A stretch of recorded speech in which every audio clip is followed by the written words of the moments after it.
Kwanza mimi naitwa Yohana Matias katika kanisa hili la GGC hapa Mpongu, ni katibu wa kanisa hili. Mti huu ulidondoka juzi kwenye zile mvua za upepo mkali, na jana tulifanya jitihada za kuondoa matawi, lakini bado tukaleta wenye msumeno kulikata lile tawi ambalo lilikuwa limebakia likisiki. Baada ya kulikata, mvua zilizokesha leo zinanyesha, maana kule nyuma unavyoliona limesimama benjuka likabaki na shimo kubwa sana.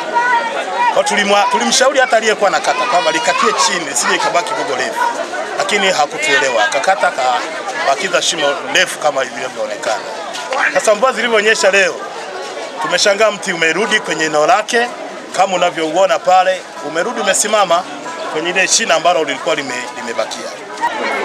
Kwa majina naitwa Laila Charles, ni mkazi wa Mpongu, nina umri wa miaka 38.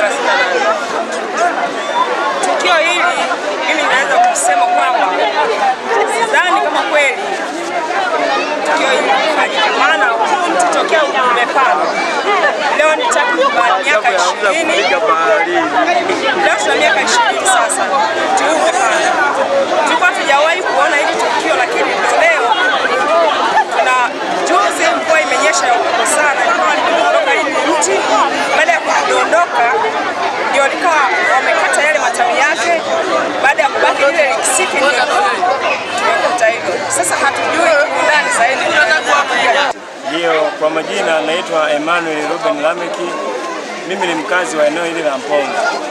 Siku ya juzi baada ya mvua zilizonyesha jioni, kuna mvua kubwa sana ilinyesha na ilitokea upepo mkubwa sana na mkali.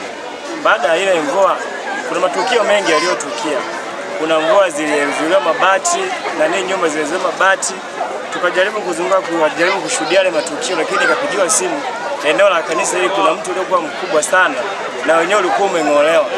Ikabidi nije kushuhudia ile tukio.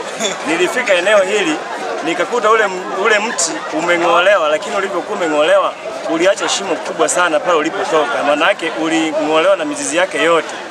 Moja kwa moja ukawa umeanguka ukapitia na nguzo ya umeme. Tukajaribu kuwasiliana na watu wa umeme kuja kuweza kusaidia.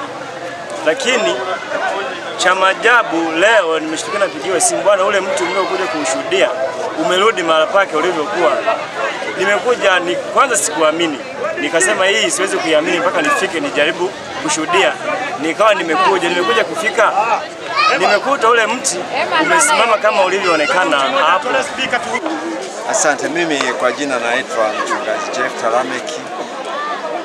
Natumika katika kanisa la TAG, Tanzania Assemblies of God hapa Mpongu. Na kutokana na mkusanyiko wa watu hawa ambao wanaonekana, kutokana na tukio ambalo lilianzia juzi, ilinyesha mvua kubwa ya upepo na ikasababisha mti uliokuwepo hapa kanisani kwa tumeupanda kuanguka. Baada ya kuanguka mti, jana tukawa kwenye harakati ya kutolea matawi yake, lakini wakati ulikuwa umeanguka uliacha shimo kubwa nyuma yake kule, kwa hiyo ukawa mizizi imeondoka na udongo mwingi. Kwa tulipoikata hii mizizi matawi kwa huku, maana yake ikawa uzito umepungua. Matokeo yake mti gogo ambao lilikuwa limebaki likarudi kwenye lile shimo.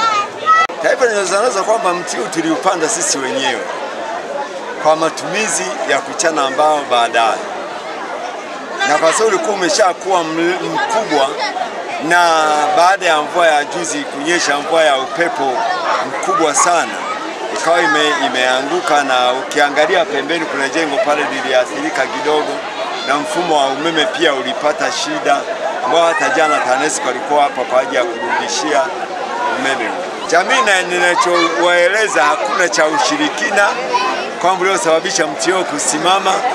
Ni mti tu ambao umeanguka baada ya kuangua na kuacha shimo nyuma yake, na baada ya kutolewa matawi, ule uzito wa udongo pamoja na shina, kwa sababu ni nene, ikabidi kurudi kwenye shimo lake basi.